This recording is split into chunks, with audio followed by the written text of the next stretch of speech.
안녕하세요. 기숙사 채널 아키안입니다. 예전에 주어진 시간 내에 답안을 완성시키는데 어려운 분들이 많은 관계로 지난 동영상을 만들었는데요. 개인적으로 동영상을 만들다 보니 음향 상태가 매우 미흡하게 녹음돼서 그동안 많은 시청자분들께 죄송한 마음이었습니다. 해서 시간이 다소 지난 지금이라도 다시 녹음해서 올리게 되었으니 많은 분들의 많은 양해를 부탁드립니다. 오늘 드릴 말씀은 이제 기숙사 시험에 관련된 시험 답안 작성 전략이라는 내용인데요. 모든 시험이 그렇습니다만은 그 시험은 정해진 시간 내에 정해진 분량을 써야 되는 그런 시험입니다.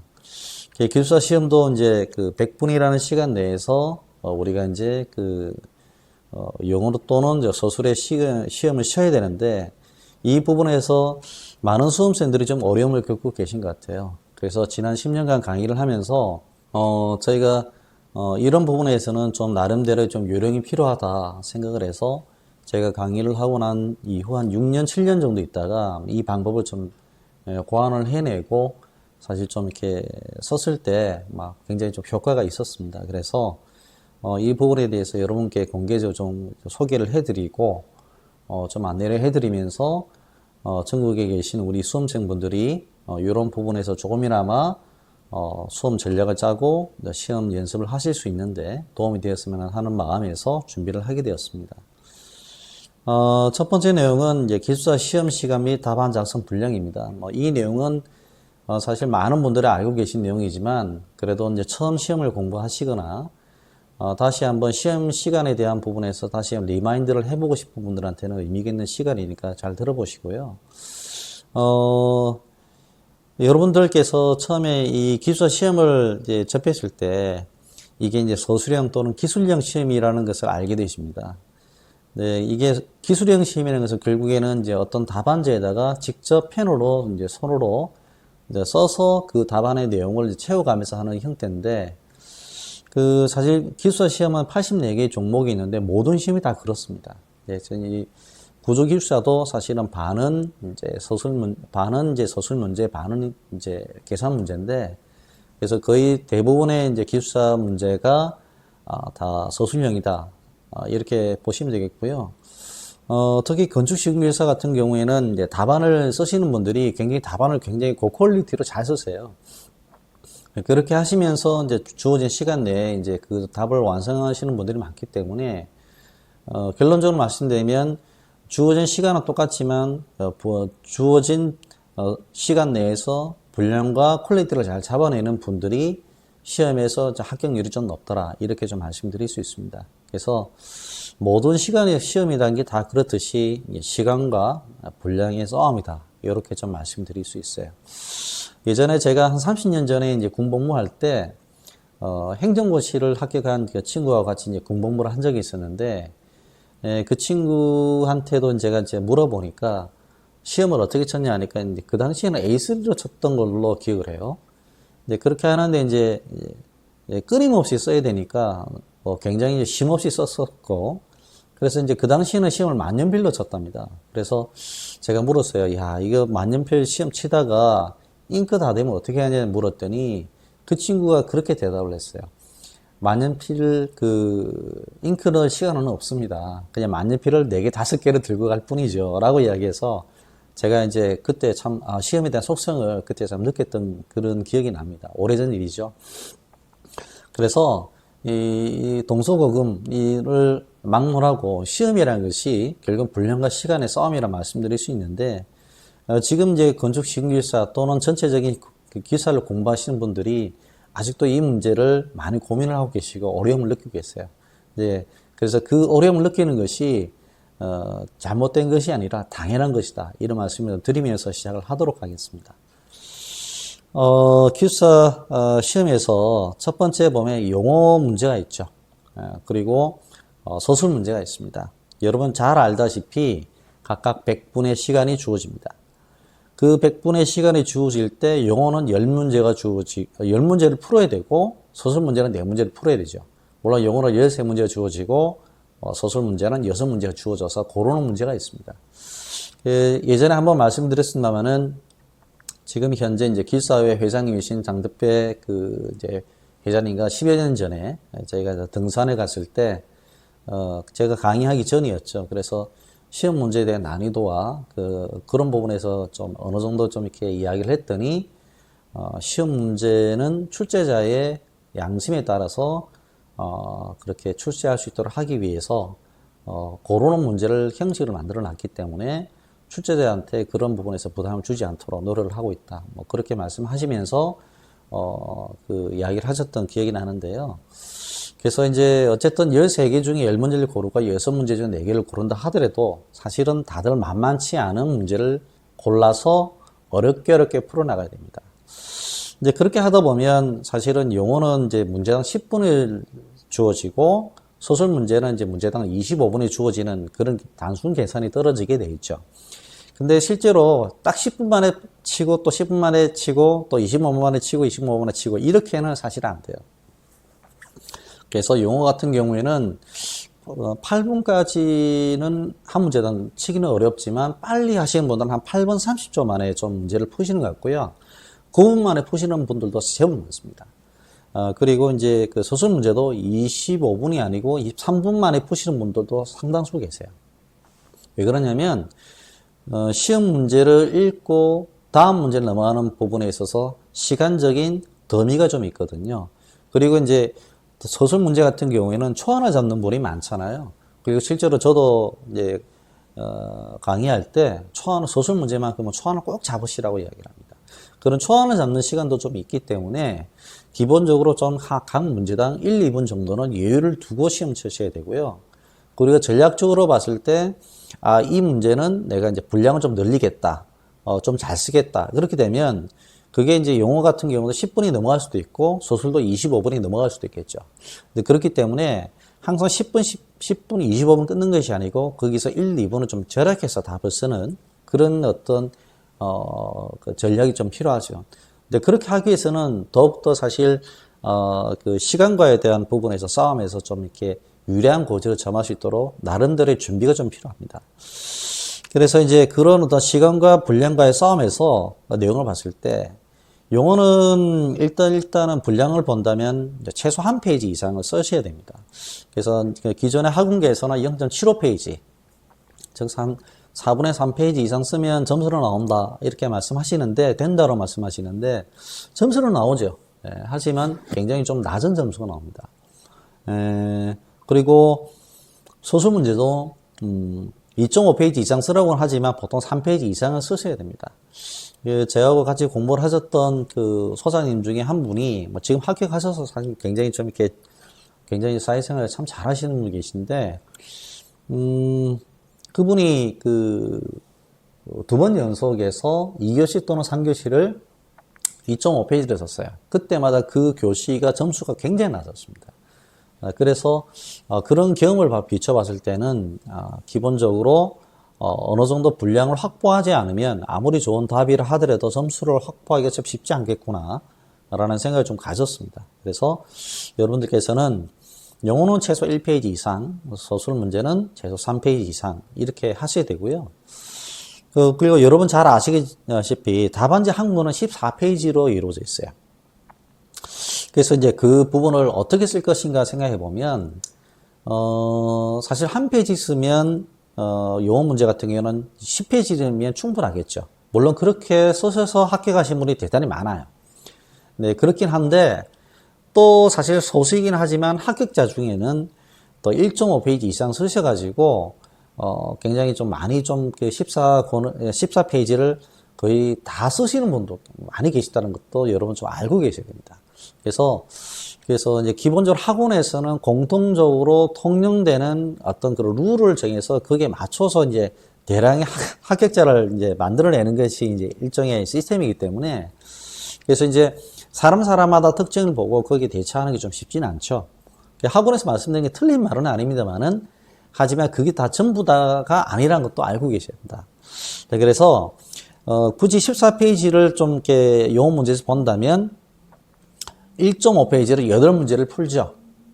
그리고 나머지 2문제를 한 페이지 풀면 딱 14페이지가 됩니다.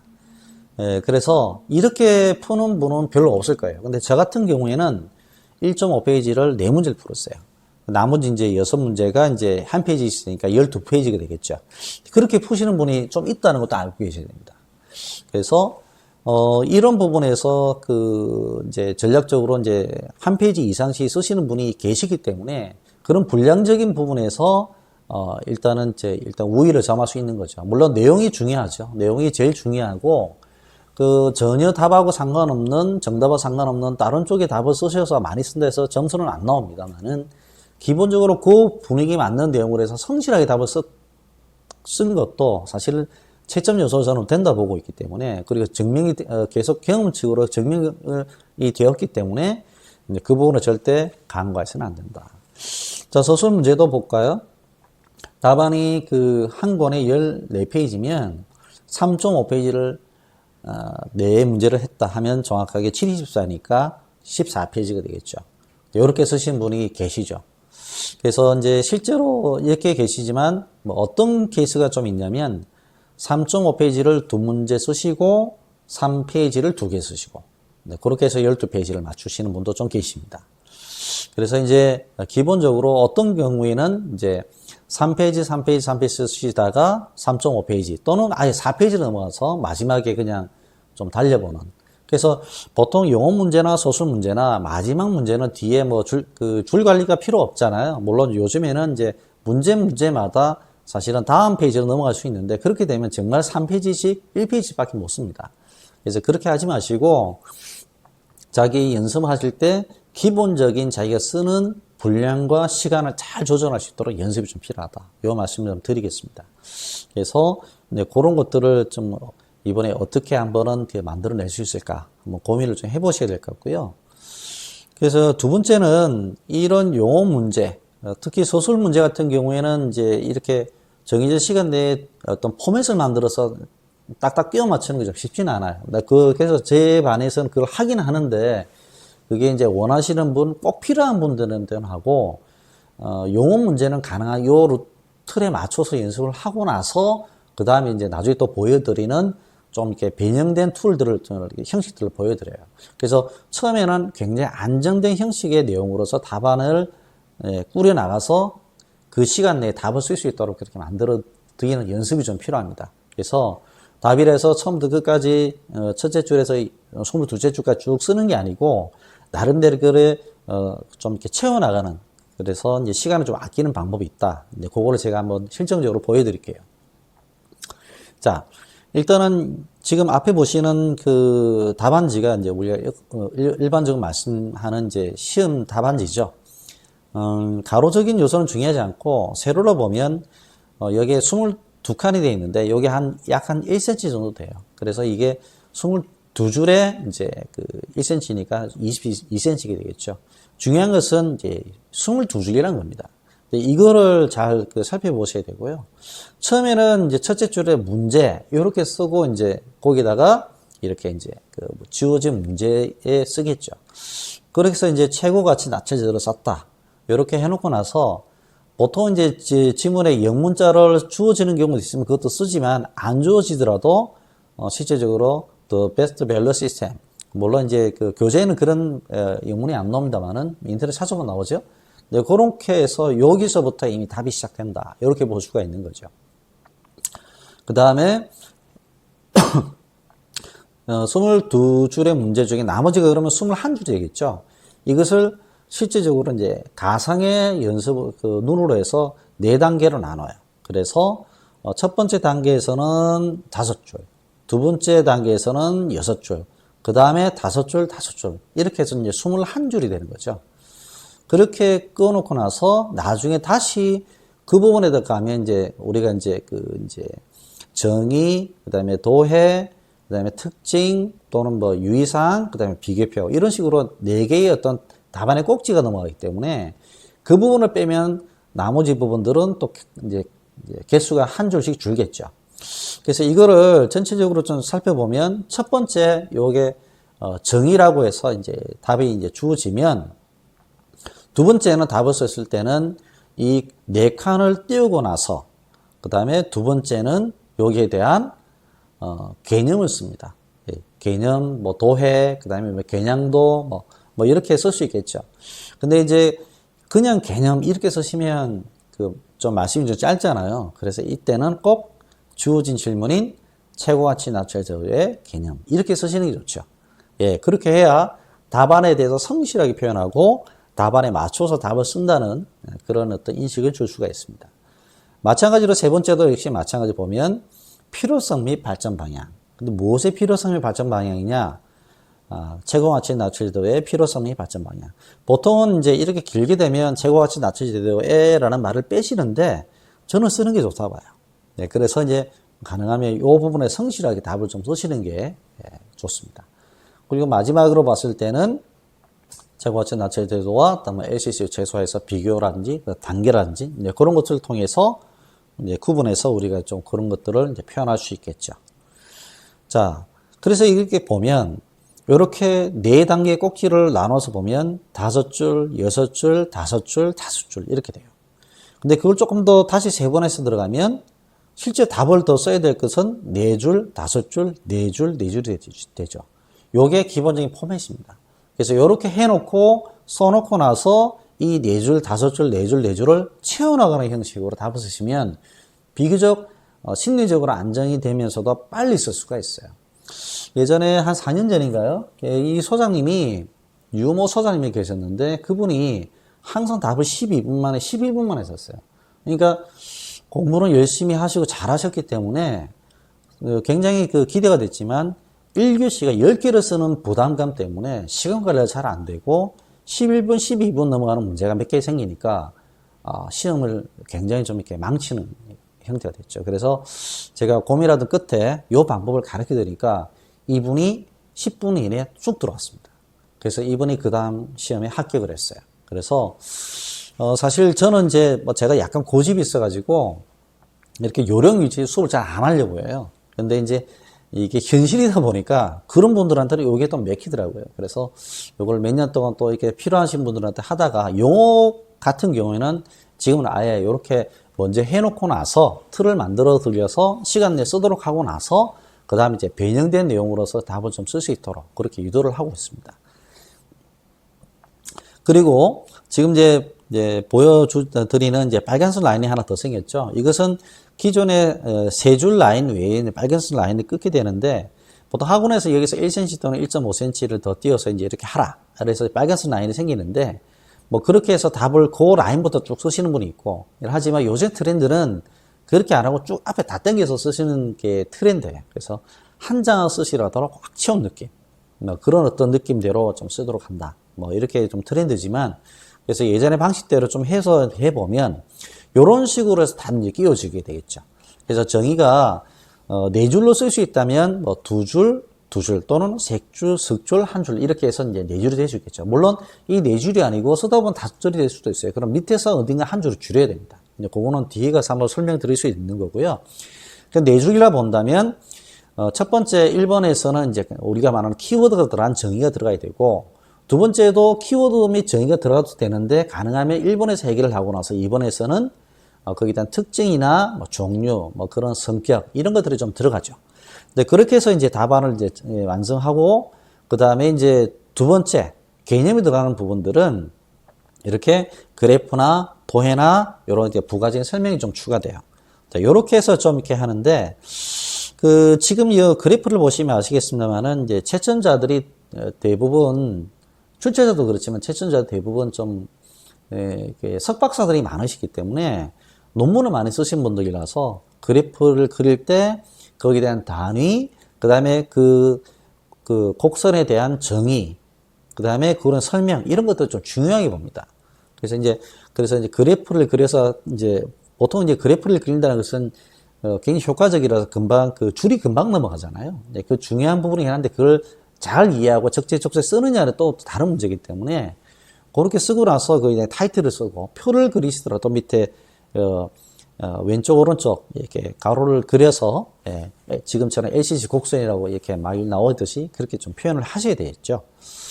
그 다음에 이제 세 번째 보시면 이제 이제 필요성 발전 방향인데 예전에 한 10여 년 전부터, 이제 서모, 지금 원장님이시죠? 이분이 특징 이렇게 해놓고 장점, 단점 이렇게 이제 만들어서 이제 그게 쭉 퍼지게 됐었어요.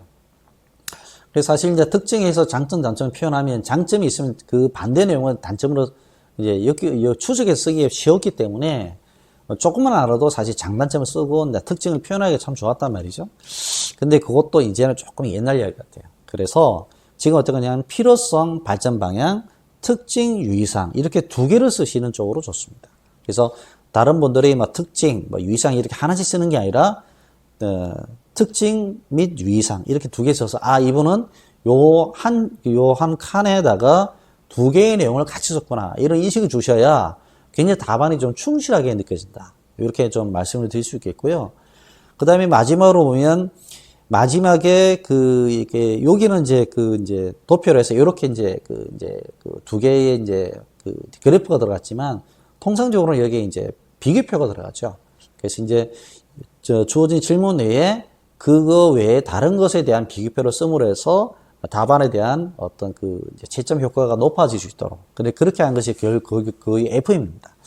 그래서 이제 이런 식으로 해서 지금 여러분 답을 보시면 아시겠지만, 물론 이제 빨간색 라인으로 그어놓고 이제 라인을 잡아놨기 때문에 더 그런지는 모르겠습니다만은 답안이 굉장히 정돈돼 보이죠. 이렇게 답안이 정돈된 형태로 답안을 쓰시는 연습이 되어 있어야 합니다. 요게 참 중요한 말씀을 하나 드리면, 시험장 가시면 누구나 다 긴장을 하시거든요. 이제 그렇게 되면 자기가 평소에 안 좋았던 습관이 나와요. 왜냐면 이제 10문제를 많이 풀어야 된다, 한꺼번에 풀어야 된다는 부담감이 있고, 그 다음에 이제 13개 중에 아는 게 사실 몇 개 안 나오잖아요. 그러다 모르는 문제도 억지 춘향으로 선택을 해서 풀어야 되기 때문에 상당히 1, 2, 3, 4교시 중에 사실은 첫 교시가 부담이 제일 크죠. 네. 그렇기 때문에 이때 많이 좀 긴장을 하시고 풀다 보면 안 되니까 굉장히 허둥지둥 하다 보니까 굉장히 나쁜 습관이 돼요. 그래서 그 나쁜 습관이 나오지 않도록, 그 나쁜 습관이 여러 개 있을 수 있죠. 글자가 날아간다든지, 뭐 포맷을 완전히 깬다든지, 뭐 내용이 중원부원 된다든지 여러 가지 표현이 될 수 있는데, 그런 습관이 나오지 않도록 평소에 이렇게 딱 정돈된 답안으로 표현하는 연습이 필요합니다. 우리가 사람들 보면 그 사람하고는 이제 뭐 술을 마시든 그다음에 이렇게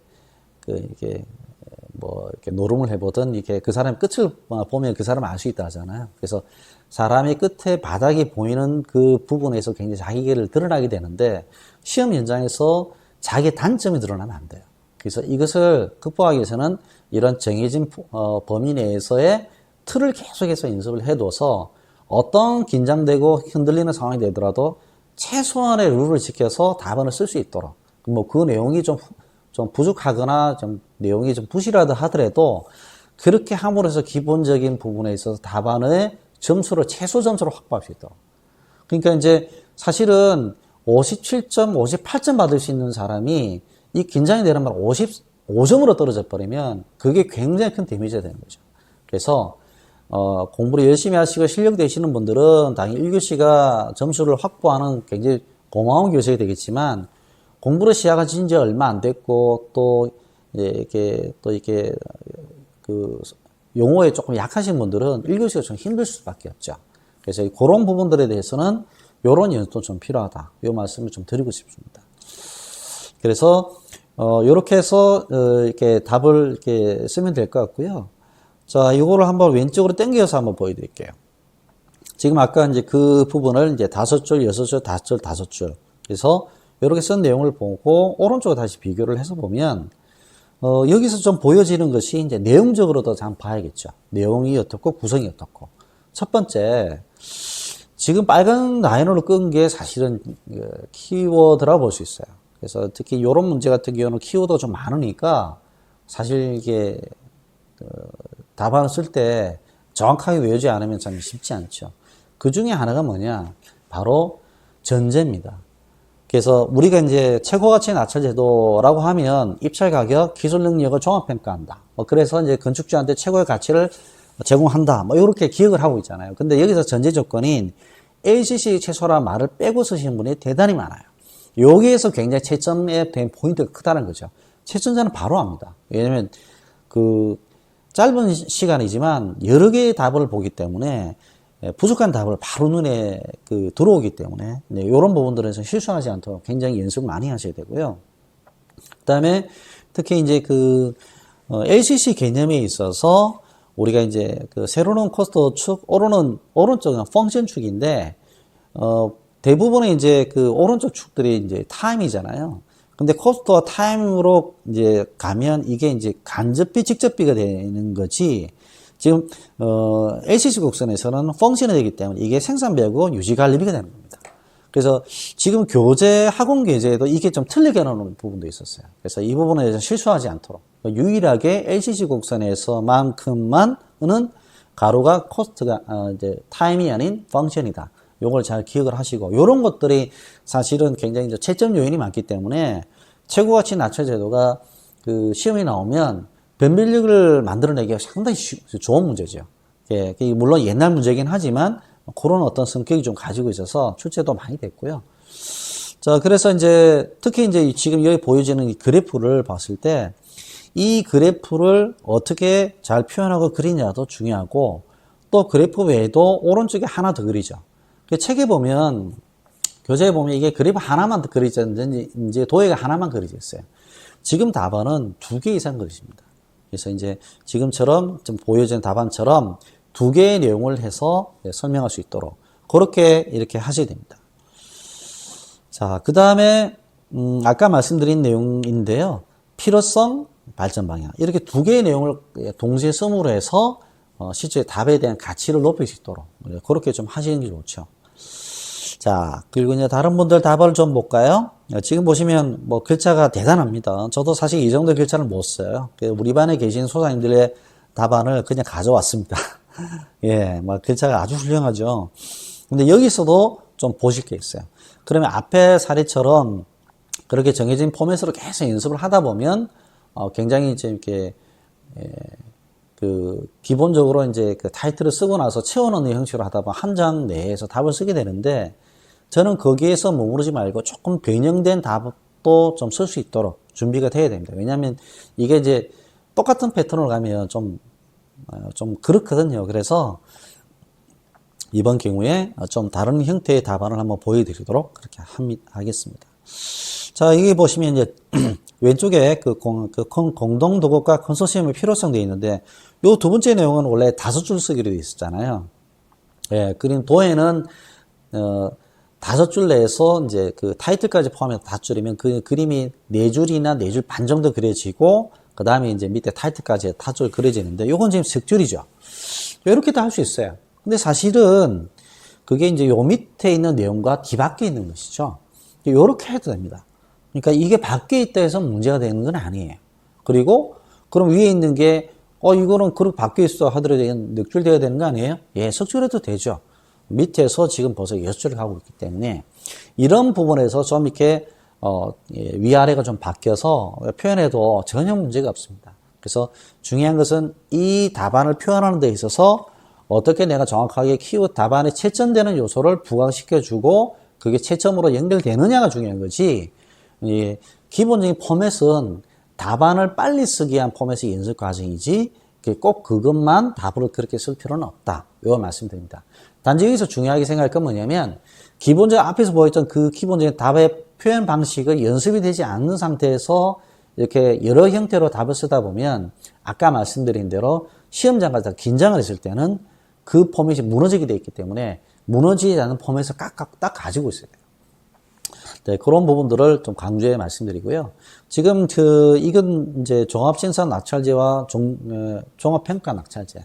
2개를 물어봤죠. 사실 그 2개를 물어보는 경우는 별로 없습니다. 예, 한데 이제 제가 이제 과제를 할 때 이렇게 했는데, 만약에 물어봐가지고 했을 때 이렇게 2개를 물어보거나 이제 정의된 내용이 좀 많으면 이렇게 좀 길게 쓸 수도 있죠. 지금 이렇게 6줄인가 썼는데요. 이렇게 쓸 수도 있어요. 그럼 밑에 내려갔을 때 요것들을 지금 3번, 4번 보시면 4칸이 아니고 3칸 썼죠. 보이시죠? 근데 그렇게 적용 대상도 3칸, 기대 효과도 3칸. 이렇게 썼어요. 이렇게 씀으로 해서 전체적 분량 조절하는 그런 연습이 필요합니다. 예. 그리고 이제, 맨 오른쪽의 문제는 전체적인 답안을 보시면 뭐 특별하게 없을 것 같은데 틀린 게 있죠. 왜? 다른 거는 다 4번까지 썼는데 이거는 5번까지 썼어요. 그래서 저희 반에서 이제 1.5% 합격, 15명 합격하실 때 한 명 나왔고, 그다음에 나왔고, 그다음에 이제 16명 합격할 때도 나오셨거든요. 근데 이제 그때 그 합격자들을 보면 공통점이 있어요. 뭐냐면 다른 사람보다 보다 조금이라도 더 쓰기 위해서 애를 썼어요. 그래서 그렇게 합격하신 한 소장님 한 분은 자기나 1.5페이지를 못 쓰겠대요. 네. 그래서 저한테 와서 이야기를 했어요. 저는 한 페이지를 쓰는 대신에 1.5페이지 효과를 내도록 5개를 쓰겠다. 그래서 5개를 쓰는 연습을 해서 계속 과제를 그렇게 보내주셨거든요. 그 내용을 보니까 충분히 그렇게 쓸 수 있는 내용으로 정리를 해오셨어요. 그래서 저는 용의를 해주셨어요. 아, 좋다. 예. 그래서 좋은 작전 좋다. 대신에 연습을 많이 해서 시험장 가서도 그렇게 할 수 있더라고요. 그분이 시험장에서 어떻게 썼는지 아세요?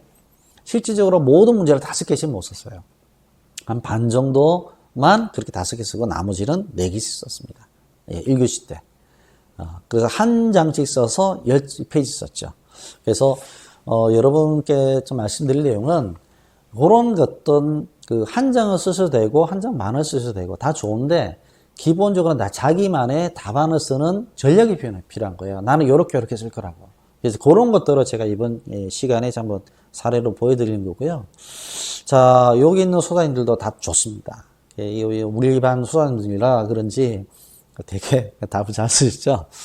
자, 근데 지금 맨 왼쪽에 보시는 소장님 답을 보면 지금 가로로 이제 파란색으로 이제 화살표를 제가 그어놨는데 한 페이지를 꽉 썼어요. 그래서 전통적 학원에서는 지금 이제 세로로 석줄 이후에 1cm 또는 1.5cm를 띄워가지고 쓰라고 되어 있지만 굳이 그렇게 쓸 필요는 없습니다. 그래서 정의나 그런 부분에서는 가독성을 위해서 그렇게 좀 해놨지만 나머지 부분에서 요거는 이렇게 균열 방지 원인 또 방지 대책 이게 중요하다 보기 때문에 이걸 길게 써야겠다 싶으면 이렇게 전체적 하나를 다 쓸 수 있죠. 지금 오른쪽도 마찬가지죠. 예. 그래서 오른쪽도 SIP DRA 공법 내용 보면 이렇게 했었어요. 물론 2개를 물었기 때문에 이렇게 쓴 건 맞는데, 요런 식으로 답을 써도 굉장히 답이 꽉 차게 느껴지죠. 그래서 1.5페이지를 가면 효과가 있는데, 그게 아니면 또 요런 식으로 해서, 그 나름대로 좀 효과를 할 수 있어요. 그러니까 지금 기존의 학원 방식대로 적게 쓰고, 좀 이렇게 하는 그런 어떤 방식은, 예전에는 좀 맥혔는데 지금은 잘 안 맥히는 것 같아요. 어쨌든 채점되는 내용이 많아야 된다. 네, 그게 지금 가장 중요한 내용이고요. 그 다음에 이제 이 그림에서 봤을 때도 지금 이제 SIP, DRA 이렇게 토목공사, 이게 이제 토공사에서 생기는 이제 단계별 내용인데, 이 단계가 이제 6개 단계를 가는 경우도 있는데, 저는 무조건 4단계를 그래서 하죠. 그러면 이게 이제 2개니까 8개예요. 사실 이렇게 그릴 이유는 없습니다. 없고, 보통 문제에서는 한 개만 물어볼 거니까, 그 4개 하고, 나머지 이제 거기에 대한 설명이나 순서, 가작된 순서, 이렇게 쓰셔서 2가지 요소로 쓰시면 되겠죠. 그렇게 해서 이제 여러분이 답을 좀 쓰시면 되고, 이것도 마찬가지로 답을 이렇게 쓰시면 됩니다. 특히 지금 녹색과 지금 파란색 내용을 보시면 3번째, 4번째 답은 둘 중에 하나는 표를 그리는 게 좋아요. 꽉 쓰시든, 꽉 치워 쓰시든 안 쓰시든 둘 중에 하나는 표를 그리시는 게 답안의 구성상 좀 좋아 보였고요. 2개 다 이렇게 하셔도 좋습니다. 하지만 2개 다 표가 없으니까 없는 경우에는 조금 좀 약하게 보이는 그런 부분이 있고, 또 밑에 보시면 이게 답안 밑으로 좀 내려왔어요. 이런 것들은 그다지 좀 추천하지 않습니다. 이게 어쩔 수 없이 쓰다가 넘어가는 경우는 좀 이해가 되는데, 저희 소장님 중에 일부러 이렇게 옆으로 계속 빼시는 소장님이 있었거든요. 근데 그런 것들은 저는 추천 안 했어요. 지금 오히려 맨 왼쪽에 보시면 균열 보수 기준에, 이게 4줄을, 우리 3줄에 있는 라인 안에 4줄을 끄서 했죠. 이렇게 표현하시는 게 더 좋습니다. 네, 한 줄마다 치워서 쓰라는 규정은 없잖아요. 그래서 차라리 이렇게 하시는 게 더 낫다. 이렇게 말씀 좀 드리고요. 그 다음에 요거 같은 경우에는, 그림이 2번째 가는 게 아니고 3번째 같죠. 예, 요것도 괜찮습니다. 그래서 이제 다른 학원이나 다른 데서 좀 차별화 전략으로 이렇게 하시는 경우가 있다고 들었어요. 그리고 이제 제가 이제 그 좀 오래 하다 보니까 이제 다른 그 종목에서 이제 학원 원장님이 이제 불러가지고 좀 이야기도 듣고 이렇게 했는데, 뭐 IT 기술사 같은 경우에는 뭐 답을 이렇게 안 쓰고요. 기본적으로 뭐 전체가 다 한 장 자체가 다 표로 그리는 경우도 있었어요. 그래서 하지만 기본적으로 건설 관련 기술사는 거의 지금 여러분이 보시는 그 포맷대로 가신다. 그러면 건축 시공기술사, 토목 시공기술사, 품질 기술사, 안전 기술사 뭐 이렇게 있죠. 예, 그런 부분들은 좀 이런 형식의 포맷을 거의 다 쓰신다. 이렇게 보시면 되겠고요. 물론 이제 뭐 지금 전기, 통신 전기 이런 쪽에 보시면 답안이 좀 다르긴 해요. 예, 한데 다른 분들도 이런 식으로 답을 좀 쓰시는 부분에서 좀 아이디어를 좀 얻어가시면 도움이 될 거라고 보고 있습니다. 자, 그리고 이제 세 번째에서는 이제 이게 이제 쓰는 것을 이제 어떻게 쓰는지를 좀 연습을 이해를 했어. 그러면 이거 어떻게 평소에 연습을 하지? 이거예요. 그러니까 그렇게 쓰는 것을 연습을 하는 건 중요한데 이거를 어떻게 단위로 끊어서 연습을 하는 것도 중요하거든요. 그렇게 해야지만이 분량과 시간을 두 개를 다 잡을 수 있어요. 두 마리 토끼를 잡는 게 쉬운 게 아닙니다. 그래서 이제 그런 답안 작성 훈련을 어떻게 하느냐, 그걸 한번 보여드리도록 하겠습니다. 자, 이거 보시면 이제 웬 생뚱맞게 군부대 훈련 그 병들의 사진이냐 이래 돼 있는데 옛날 생각 안 나세요? 뭐 물론 이것보다는 깨구리복보다 훨씬 전에 제가 군복 입었지만 그렇습니다. 옛날 생각이 좀 나네요. 근데 군 훈련을 받으면서 유명한 말이 있어요. 그게 무슨 말이냐? 50분 훈련, 10분 휴식 원칙이다. 이게 무슨 말이냐면 50분 동안 훈련하고 10분은 꼭 쉬어야 된다 이거죠. 예, 거꾸로 말씀드리면 50분은 무조건 공부를 하셔야 됩니다. 예, 그래서 50분 훈련 시험을 치셔야 돼요. 그러면 시험을 어떻게 하냐? 두 가지겠죠. 하나는 영어와 서술. 예, 그래서 영어 문제는 50분 동안 5문제를 연달아 풀어야 됩니다. 이게 굉장히 어려우세요. 여러 가지 함의가 있는 부분인데 50분 동안 5문제를 푼다는 것은 실제로 100분의 시험 기간 동안 전반기, 후반기를 나누어서 축구처럼 그렇게 해서 치기 때문에 그 부분에서 시간 관리가 좀 가능한 자기 시간대로 돌아와요. 100분은 이 감으로 컨트롤이 잘 안 되거든요. 그래서 50분 전반기, 후반기를 나눠서 이렇게 컨트롤 하시면 시험 쭉 치다 고개 한번 들면 50분 지나는 경우가 많아요. 딱 이렇게. 그런 경우가 사람이 참 훈련하기 무섭더라고요.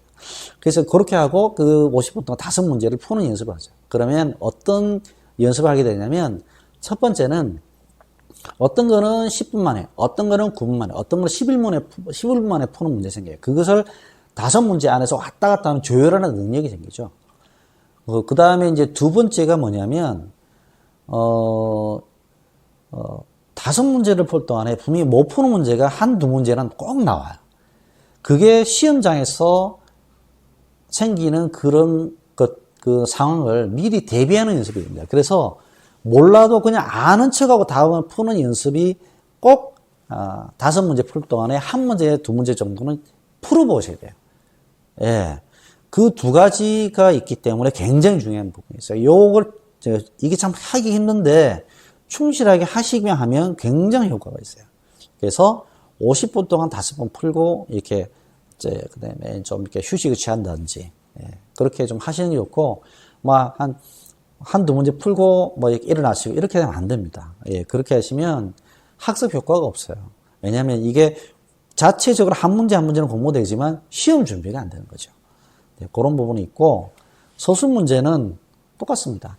50분 동안 2문제 푸는 거예요. 특히 이제 50분 동안 풀 때 우리가 이제 100분이면 4문제 풀잖아요. 6문제를 중에 4문제를 골라 푸는데 그 중에 좀 길게 쓰시는 것도 있고 짧게 쓰시는 것도 있어요. 예, 그래서 그것들을 하는 게 꼭 2문제를 연달아 풀으셔야 돼요. 예, 그렇기 때문에 그렇게 연습해서 좀 하다 보면 몸 습관에 배기고 영어 문제나 서술 문제는 50분 동안 자기를 스스로 컨트롤하는 습관이 생겨요. 그러다 보면 그게 전반기, 후반기 넘어가시면서 굉장히 이제 100분을 아주 그 시간적으로 유용하게 잘 쓰시면서 활용 잘 하실 수 있는 습관이 됩니다. 그래서 제가 50분 훈련, 10분 휴식 원칙이 필요하다. 그래서 이거를 시험이 얼마나 안 남았을 때, 2, 3주 남았을 때 요 연습을 하시면 효과가 상당히 있을 겁니다. 예. 그래서 오히려 거꾸로 말씀드리면 시험 직전까지 이 연습을 안 한다. 굉장히 좀 이렇게 손해가 있을 거라고 개인적으로 생각합니다. 그래서 요것도 잘 생각해서 시험장의 실전 감각을 유지하는 게 굉장히 중요하다. 이 말씀을 정말 강조드리고 싶습니다. 그래서 합격이 3일째 있어요. 약간 종교적인 냄새가 나서 늘 죄송합니다. 제가 만든 말이라서 이 세 개입니다. 자기 장판지, 서브노트, 모의고사를 항상 돌아가야 돼요. 그래서 모의고사 치시면 그 내용을 자기 장판지에도 넣고 서브노트 넣고 서브노트하고 장판지 보면서 문제를 풀어보기도 하고 그래서 이제 그렇게 해서 또 모의고사 푼 거를 장판지, 서브노트를 쳐다보면서 체킹을 해서 자기 자가 체킹해서 뭐가 빠졌구나. 이런 식으로 해서 굉장히 상호 보완이 될 수 있도록 그렇게 해서 계속 유기적으로 돌아가야 되고요. 그래서 자기 장판지 및 정리가 필요합니다. 예. 그리고 두 번째는 서브노트를 정리돼요. 이때는 출제 유형이 높은 것부터 공부해라. 예. 그래서 시험이 다가올수록 처음에 한번 쭉 훑어보는 거는 순서대로 하지만 그다음부터는 순서 필요 없습니다. 출제가 많이 되는 것부터 보셔야 돼요. 그래서 이제 그런 부분들을 이제 잘 보셔야 되고요. 그 다음에, 모의고사 연습. 아까 제가 말씀드렸던 50분 훈련, 10분 휴식의 원칙을 해서 매일 연습을 하시면, 그래서 하루에 50분 훈련, 10분 휴식의 원칙을 3번, 4번 하는 뜻이 아니고요. 뭐 시간에 정 없으면 한 번만 하시고, 그래도 좀 되면 한 2번 정도 하시고, 그럼 100분 연습하는 거잖아요. 그 정도는 하셔야 됩니다.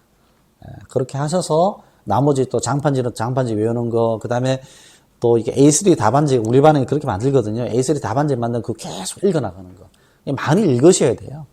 예, 많이 읽고 많이 해보고, 그 다음에 어느 정도 시간 할애해서 시험 쳐보고, 그거는 실전 감각이 필요하니까. 네, 그렇게 하면서 시험장 갔을 때 내가 당황하지 않도록.